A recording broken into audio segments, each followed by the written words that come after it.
Limoges-Pau, c'était l'affiche de cette 30e. Mais qu'est-ce que vous faites là, Claude? Vous ne deviez pas être absent? C'était une surprise. Bon, on en parle tout de suite alors dans le débrief.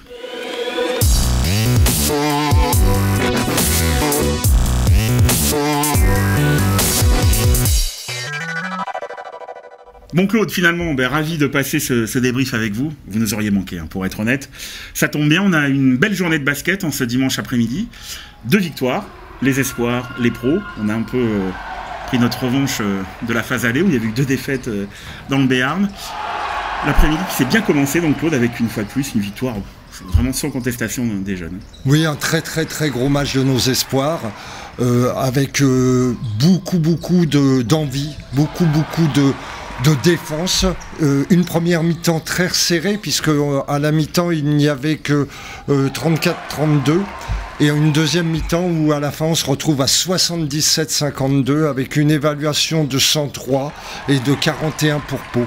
Je ne peux tirer qu'un coup de chapeau aux gamins qui ont fait un match énorme, qui ont été physiquement très forts, avec un Timebo qui est monté, qui s'est cogné la tête dans le cercle plusieurs fois.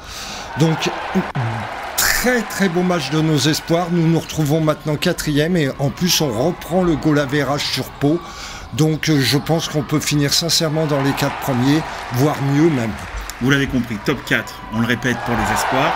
Top 8, toujours, objectif pour les pros, qui ce soir ont fait ce qu'il fallait dans cet ultime sprint face à nos amis, nos frères de toujours, les Béarnais de Pau qui étaient là ce soir. Un match avec des hauts, des bas et des très hauts pour finir. Qu'est-ce que vous en avez pensé, Claude? Comme beaucoup de fois, je vais dire, on a alterné le chaud et le froid. On fait un premier quart-temps, moi, que j'ai trouvé très agréable des deux côtés. On marque 25 points, je crois. Il y avait de l'adresse des deux côtés. L'adresse de deux côtés, pas trop de fautes de sifflet, un arbitrage cohérent, c'était super sympa. On fait un deuxième quart-temps. Mon Dieu, on met 6 points dans le deuxième quart-temps. Et c'est là, à mon avis, que Pau perd le match. Pau perd le match parce qu'ils n'ont pas su nous enfoncer quand ça allait mal. C'est vrai qu'à ce moment-là, Pau aurait pu prendre 10, 15, voire 20 points d'avance, tant on n'y arrivait plus. Et vous l'avez dit tout à l'heure, avant de préparer l'émission, c'est là où Cooper a eu la plus grosse influence sur le match. Oui, on a peu vu Cooper dans le fond.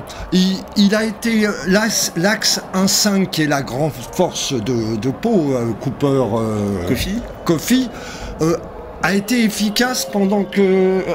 Au début du deuxième quart-temps, quand nous, on n'était pas bien. Et puis, pourquoi aussi on a gagné ce match? Parce que je pense qu'on a été très bon en défense sur Cooper. Mais vraiment très bon. Mais là, ce deuxième quart-temps, je me disais, mais c'est pas possible, on va retomber 6 points de marqués. Pau a dû en marquer, je sais pas, 11, mais vraiment très peu. Et on repart un troisième quart-temps, alors là... Alors, avant de parler de ce troisième, c'est vrai, vous l'avez dit, d'autant plus que les rotations en fin de premier quart-temps avaient été plutôt bonnes. Comment on explique ça? Parce que, encore une fois, vous avez raison, c'est vraiment là peut-être qu'on s'est joué le match, même si c'était très tôt dans la partie. Pau n'a pas su en profiter. Comment on explique c'est uniquement... Moi, j'ai trouvé un manque d'intensité côté Limoges par rapport au Palois en première mi-temps. Mais Limoges est une équipe bâtie et faite pour jouer vite avec de l'intensité. Et quand on ne met pas cette intensité, quand on ne bouge pas, notre collectif ne bouge plus, on court pas, on monte pas la balle vite, et là on prend des shoots quand il reste 4-5 secondes sur l'horloge des 24, et là on ne peut pas jouer comme ça. Et qu'est-ce qui s'est passé dans le troisième? C'est qu'on a retrouvé ça. C'est vrai, vous l'avez dit, intensité dans le troisième en défense, premièrement sur Cooper, sur les ailiers, mais aussi à la relance, où dès qu'il y avait un rebond défensif côté suspect, que ce soit Randle, Wood ou Prepelic, il y a eu du rythme et forcément il y a eu des solutions, ou en transition ou en contre-attaque. Mais tout à fait, on a des arrières qui sortent de l'ordinaire quand même. On va en parler tout à l'heure, parce que ça a été le fait, mais de fin de match. Dès qu'on joue à 2 à l'heure, on peut plus servir nos intérieurs. Je trouve que par moment on ne joue pas assez ce que j'appelle le jeu de transition, où on passe tout de suite sur un système où personne bouge. À la limite, il n'y a pas le deuxième quart-temps. J'ai cherché ce qu'on voulait mettre sur le terrain et je ne l'ai pas trouvé. Donc Notre ADN, c'est de jouer vite. On a les joueurs pour. On a des super passeurs. Et on l'a vu dans le troisième carton où il y a eu ce rythme. Du coup, les intérieurs ont été aussi vite trouvés sur la transition, que ce soit Jones, même Zerbo qui a encore fait des bons passages. Bon match de Fréjus. Des deux côtés du parquet, il a été efficace. Joseph Jones, que j'ai trouvé moi aussi depuis 2-3 matchs un petit peu mieux, oui. Après une période un peu délicate qu'il avait vécue. En face, un mot quand même, il y a des absents, on sait que Shikoko manque cruellement à Pau, comme son absence s'est fait sentir ce soir. Ouais. Un mot sur John Cox, on connaît, un vieux routier de la proie. Bon joueur de basket. Hein. Bon joueur de basket, très bon joueur de basket, une bonne recrue pour eux. Mais John Cox, il prend la place de qui? De Jean-Michel Mipoca, beaucoup. Alors que Jean-Michel avait fait un début de saison extraordinaire. Donc des fois c'est bien, ils ont raison, il leur faut des joueurs.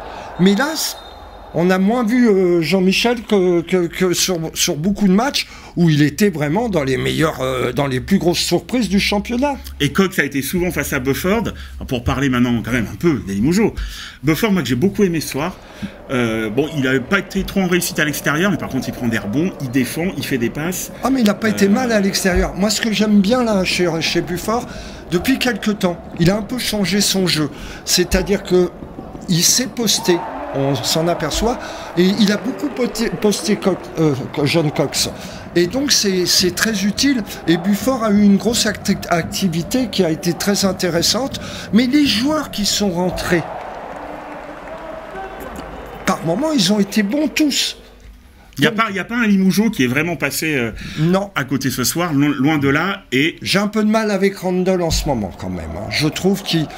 Il a mangé du ballon un petit peu. Il mange beaucoup de ballons, il retarde un peu, mais bon, il nous met un panier d'une extrême importance à 3 points au très bon moment quand Pau revient.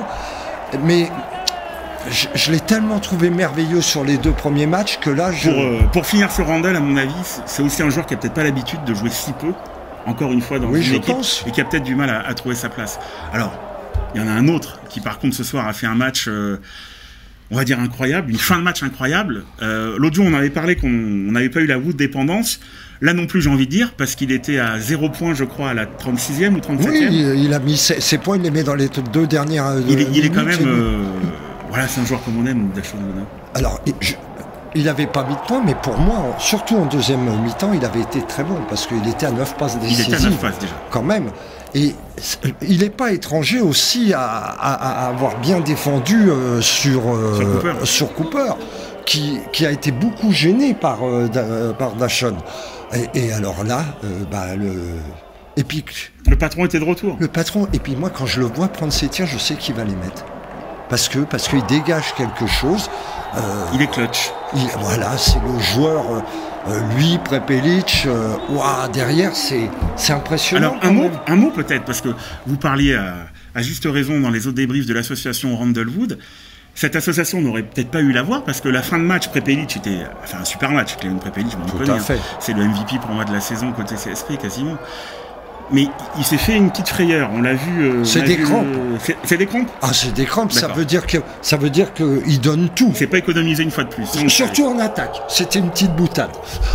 Et pour provoquer des fautes aussi. C'est le meilleur en France. Mais c'est vrai que sa sortie a coïncidé avec le retour de Wood, qu'on voyait un peu sur le banc, prêt à vivre les 2 dernières minutes en spectateur. Ouais.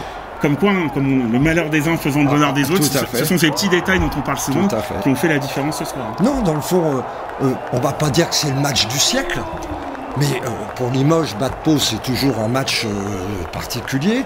Là, on les bat en espoir. Je peux vous dire, il y a des années que c'est pas arrivé quand même. On les bat avec les pros. Donc, je vais dire une soirée, j'ai bien fait de ne pas aller me baigner à l'île d'Oléron, quoi. Il a bien fait de nous rejoindre aujourd'hui, Claude. Merci en tout cas d'avoir passé ce débrief avec nous. Le sprint est lancé, hein. Il reste pêle-mêle, hier Toulon, Orléans, Lasvel, Nanterre. Oui. C'est pas forcément dans l'ordre, mais c'est pas grave. On espère que les Limougeaux vont finir par un sans faute. Merci, Claude. Demain, il y a Gravelines, le Portel Gravelines qui vaut son pesant de cacahuètes. Hein.